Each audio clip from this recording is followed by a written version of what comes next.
नमस्कार। नमस्कार। आज की इस चर्चा में आप सबका स्वागत है। नमस्कार। हम आज बात कर रहे हैं 2 जून 2025 भाग 1 के कुछ जरूरी करंट अफेयर्स पर।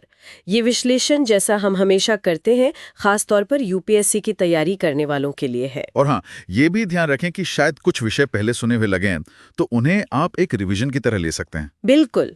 तो आज हम पर्यावरण, स्वास्थ्य, इतिहास और कुछ नई तकनीक, इन सब पर बात करेंगे। बिल्कुल। चलिए शुरू करते हैं। हाँ, बिल्कुल। सबसे पहले पर्यावरण की बात। अर्जेंटीना का वो मशहूर ग्लेशियर है ना, पेरिटो मोरेनो। हाँ, व्हाइट जाइंट जिसे कहते हैं। हाँ वही। खबर है कि वो टूट रहा है। ये एंडीज पर्वत में है और मतलब कोई नया नहीं, करीब 18,000 साल पुराना है। जी, और अर्जेंटीना के लिए ताजे पानी का एक बहुत बड़ा स्रोत है ये, और इसका टूटना ये बढ़ते तापमान का सीधा संकेत है। सही। और भारत में भी देखें तो कर्नाटक में नेत्रावती नदी है। हाँ। उसमें लगातार बारिश से पानी का स्तर काफी बढ़ गया है। हाँ, नेत्रावती ये पश्चिमी घाट की कुद्रेमुख रेंज से निकलती है और अरब सागर में जाती है। इसे दक्षिण कन्नड़ की, आप कह सकते हैं, लाइफलाइन माना जाता है। अच्छा, इसकी कोई मुख्य सहायक नदी? हाँ, कुमारधारा ये इसकी प्रमुख सहायक नदी है। ओके। अब पानी से थोड़ा स्वास्थ्य की तरफ आते हैं। एम्स की एक स्टडी आई है हाल में। हाँ, मैंने भी पढ़ा उसके बारे में। फोलेट की कमी। हाँ वही।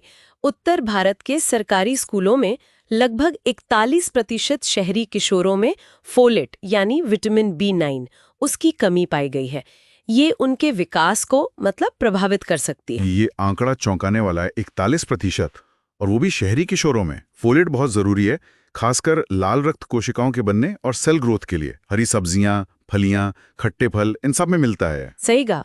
और स्वास्थ्य में ही एक और बात है, स्ट्रोक के इलाज के लिए थ्रोम्बोटॉमी डिवाइस।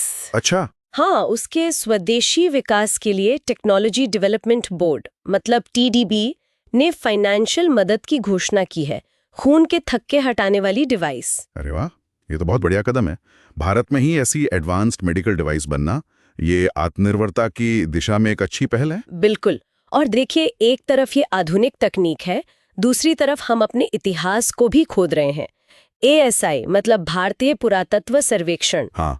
उन्हें कन्याकुमारी जिले में नवपाषाण काल मतलब नियोलिथिक एज का एक रॉक ग्रूव मिला है। रॉक ग्रूव किस लिए इस्तेमाल होता होगा ये? लगता है कि हथियार तेज करने के लिए।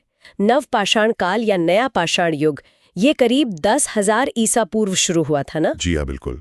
ये वही दौर था जब इंसान ने खेती करना सीखा, पशु पालना शुरू किया और फिर स्थायी बस्तियां बसाईं। एक तरह की क्रांति थी ये। हाँ, क्रांति। इसकी शुरुआत वो मध्य पूर्व का फर्टाइल क्रेसेंट इलाका है, वहां हुई थी। पॉलिश किए हुए पत्थर के औजार, मिट्टी के बर्तन, बुनाई, ये सब इसी युग की खासियतें हैं। भारत में भी बुर्ज होम है कश्मीर में, चिरोंद है बिहार में, ये सब महत्वपूर्ण स्थल हैं। सही। अब तकनीक और शासन की बात करें तो इंडिया AI मिशन का जिक्र जरूरी है। हाँ, भारत की AI क्षमताओं को बढ़ाने की पहल। जी, इसने भारत के अपने फाउंडेशनल मॉडल बनाने के लिए 3 नए स्टार्टअप्स चुने हैं। इनका उद्देश्य है मेकिंग AI इन इंडिया और making AI work for India. ये बहुत जरूरी है कि हम AI के क्षेत्र में सिर्फ उपभोक्ता ना बने, बल्कि इसके निर्माता भी बने और अपने देश की जरूरतों के हिसाब से AI का इस्तेमाल करें। और इसी तरह की एक और पहल डाक विभाग की है, ध्रुव।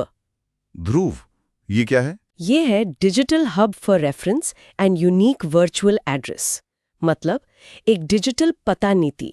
ये हर लोकेशन को एक स्टैंडर्ड जियो कोडेड डिजिटल पता देगा। अच्छा, मतलब जैसे हर घर का एक डिजिटल कोड। हाँ, कुछ वैसा ही। ये एड्रेस एज अ सर्विस मतलब AAS मॉडल पर आधारित है और DIGIPIN digital postal index number पर आधारित होगा। वाह, इससे तो डिलीवरी, लॉजिस्टिक्स, सरकारी योजनाओं को पहुंचाने, इन सब में बहुत मदद मिलेगी। पते की गड़बड़ियां कम होंगी। बिल्कुल। और आखिर में संक्षेप में कुछ और बातें। तेलंगाना में कावल टाइगर रिजर्व है ना? हाँ, कावल। उसे महाराष्ट्र के ताडोबा अंधारी टाइगर रिजर्व से जोड़ने के लिए एक कुमरम भीम संरक्षण रिजर्व घोषित करने का प्रस्ताव है। अच्छा, ये कॉरिडोर बनाने की बात है। वन्यजीवों के मूवमेंट के लिए ये बहुत जरूरी है। और एक और खबर थी मेघालय से। हाँ, शिलांग में मेंढक की एक नई प्रजाति मिली है, अमोलॉप्स शिलांग। देखिए, नई प्रजातियां आज भी मिल रही हैं। जैव विविधता कमाल की चीज है। और अंतर्राष्ट्रीय स्तर पर जंगेजूर कॉरिडोर। हाँ, ये भी काफी चर्चा में है। अजरबैजान को उसके एक्सक्लेव नक्चीवान से जुड़ने वाला रास्ता आर्मेनिया से होकर। जी, इसका रणनीतिक और आर्थिक महत्व दोनों ही बहुत ज्यादा हैं। कॉकस क्षेत्र के लिए तो है ही, बड़े पैमाने पर यूरेशियाई कनेक्टिविटी पर भी इसका असर पड़ेगा। तो ये थे 2 जून 2025 भाग 1 के कुछ अहम करंट अफेयर्स। काफी कुछ कवर किया हमने। हाँ, और आज की चर्चा से एक बात साफ है कि कैसे ये सब चीजें आपस में जुड़ी हुई हैं। पर्यावरण की चुनौतियां, स्वास्थ्य की जरूरतें, हमारे इतिहास की परतें और भविष्य की तकनीक जैसे एआई और ड्रोव एक तरफ है, और दूसरी तरफ हम ग्लेशियर बचाने और हजारों साल पुरानी चीजें खोजने की बात कर रहे हैं। बिल्कुल। और शायद असली चुनौती इसी संतुलन को साधने में है। कैसे हम विकास भी करें और अपनी धरोहर और पर्यावरण को भी सुरक्षित रखें।